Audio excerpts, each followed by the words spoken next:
Murder mystery games are up, writing poetry is up, talking to game developers continues to be one of the best parts of video game coverage, and Harlan Ellison is my new favorite hater.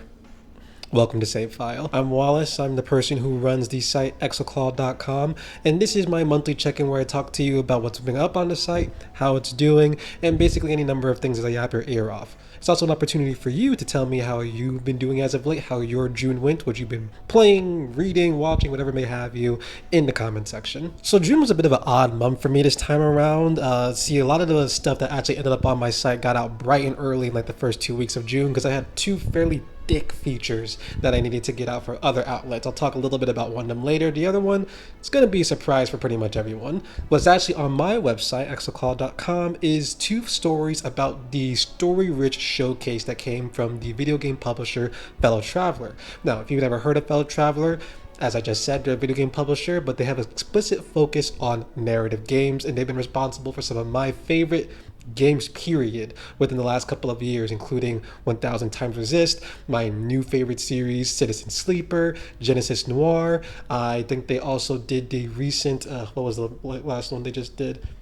They did Wander Stars, they also did Paradise Killer. They've done a lot of cool stuff. They've published a lot of cool games that I would highly recommend to most people on any given day. Now see, they're not too different from any other publisher or just people that are trying to get their games out into the public, and so they hear that swan song of extra eyes in June that comes from the Summer Game Fest and decided to throw their first ever showcase, like I just called it before, the Story Rich Showcase. So I covered the Story Rich Showcase in a couple different ways. The first way was I actually got access to two demos ahead of the showcase that I did some impressions on. Both of them mysterious, both of them cold as fuck for taking place in Antarctica, both of them having an emphasis on story. Now the first game was from the developer behind Umurangi Generation, Origami Digital, and it was called Penguin Colony. It's a game heavily inspired by H.P. Lovecraft's At the Bound of Madness and his other short story, The Shadow Out of Time.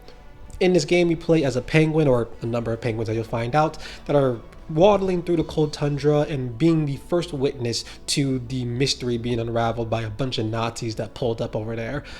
Spoiler alert, as is often the truth with Nazis, their mission isn't going very well and they run into some truly horrifying shit.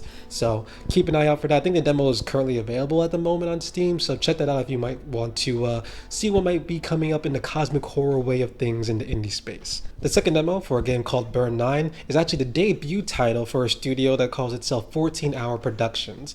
Now, playing this demo, one of the very first things that's going to hit you is that it's heavily inspired by Hideo Kojima's Metal Gear Solid series, as well as some of the Tom Clancy stories. You guide the sole survivor of yet another mission gone wrong, which honestly speaking is making me start to think that people should stop going to Antarctica so much, mind your business, and you need to help them figure out what happened at this military base that was doing some secret experiments on something called Burn 9 and why it all of a sudden went dark and cut off all communications. Both demos left me with more good things than bad things to say, so if you want my full thoughts on both of those, go check it out, link in the description for the feature. Now, as I hinted at before, that's not all when it comes to how I covered the Story Rich Showcase. In a perfect marriage of personal indulgence and professional interest, I had the chance to interview a couple of different game developers about the murder mystery games that they have been developing. I'm a gigantic fan of the genre. One of the first features I ever wrote for my website was actually about the murder mystery that takes place in the game Atomfall. What can I say? I'm a sucker for someone that knows how to solve why a cold body is in a weird place. Now, over the course of these interviews, all of which can be watched at this video, I talked to the game developers behind Shelf Life Art School Detective, Detective Turner If Looks Could Kill, and the already out Duppy Detective Tasha. That last one might sound familiar to you if you've been following me for a little bit, because I interviewed the composer behind Duppy Detective Tasha a couple of weeks ago because he had pioneered a music genre called Caribbean Noir for the soundtrack of the game. Conversations with these devs touched on a whole lot of different things, including building deduction systems, how to engage with the detective trope, exploring queerness in games, telling folklore in games, and being one of the few people to put folklore onto something that is actually going to be shared physically and not just told through the oral tradition of sharing folklores. It's a whole lot of things I got covered, and if you're interested in any of them, again, go check out the video. Now, in addition to these interviews, I also wrote something if you want to get a bit of a taste first. I asked each developer what is one detective story that they would recommend everyone engage with, and I got all of their answers that are in those interviews, but I also wrote for this feature where I listed them out for you and transcribed their answers. Now, in terms of site updates, the big one is that my poetry series Observing Digital Space Debris is now on the site rather than on Patreon. If you don't know what Observing Digital Space Debris, It's exactly what it sounds like. It's a weekly series in which I post a poem that I wrote based on the video game that I've been playing as of late. Recently, I engaged with the games Norco, Pie and a Story of Loss. I think even before that one, I did one about the game Crow Country. It's just been a fun exercise for me since I like writing poems. I've been doing it for a few years now, and it seems like a good way to marry a couple of my different interests by having a series like this on my website. It used to exist on Patreon, and for a very brief period of time was a paid exclusive, but after a while I realized I wanted to make it free so more people could engage with it. I also just want people to be giving me money at the moment only if they want to support the site in the general sense and make it self-sustainable in the long term. I'm not in need of people to support me right now, and I know that money could go towards other places, especially in this time of just incredible economic precarity for most people. So I want to make sure that if people are going to be reading my stuff, for the most part, they just, if they're going to drop money, it's because they just want to drop money, not have to get access to it. If you want to go read any of the other, I think 21 that existed on Patreon before I moved it to the site, they're also still free to read over there. I include the link in pretty much the end of all my poems now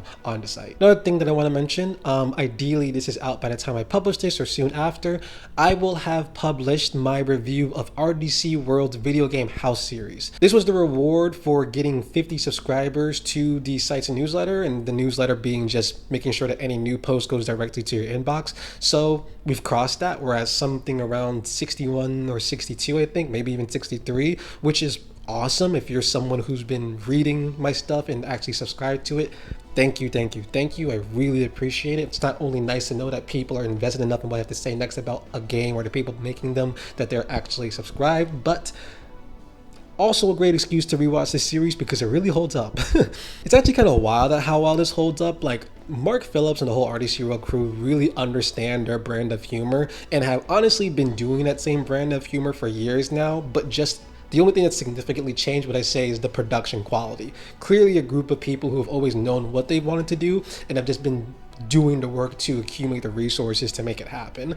Also, in terms of specifically the video game house series, I am just a big fan of how much of a time capsule it is. Like, that is a series that did not try to make itself evergreen whatsoever. You can tell what was happening in the game world based on certain jokes or certain game appearances around each time, which honestly I find a great source of just digging into what was happening and why the series works the way it does.